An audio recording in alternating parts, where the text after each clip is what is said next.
Undan keyin oilaviy bordi keldi qila boshladik. Yo bolalar, biz hovli sal chekkaroqdaligi uchun kattaroq, kengroq bog'lari bor. Hech qancha o'tmasdan Ismoiljon bilan Odinaxon bor. Bizda ham shunaqa bitta o'g'il, bitta qiz bor. Bitta bunaqa devorga osadirgan soat oldim.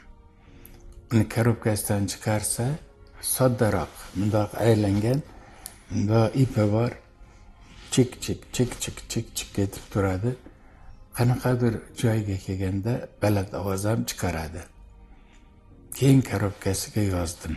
Taqumu biha bakiran va tazkuru biha zakiran.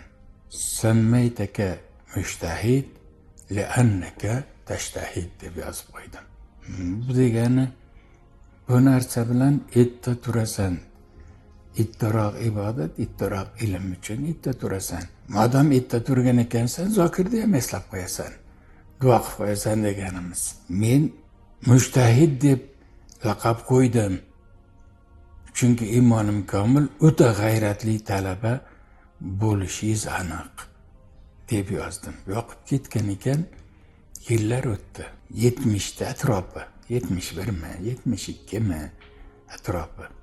Hatto biz diniy idorani rahbarligidan chetlatildik. Qaytadan keldilar, u yerlarda o'tirishlarda yuryapmiz. Kimdir meni mushtahid hazrat deganimga e'tiroz qayerdadir aytibdi. Keyin o'zlariga, ya'ni falon davrdan boshlab ijtihod to'xtatilgan, endi mazhab boshliqlari mushtahidlar yo'q.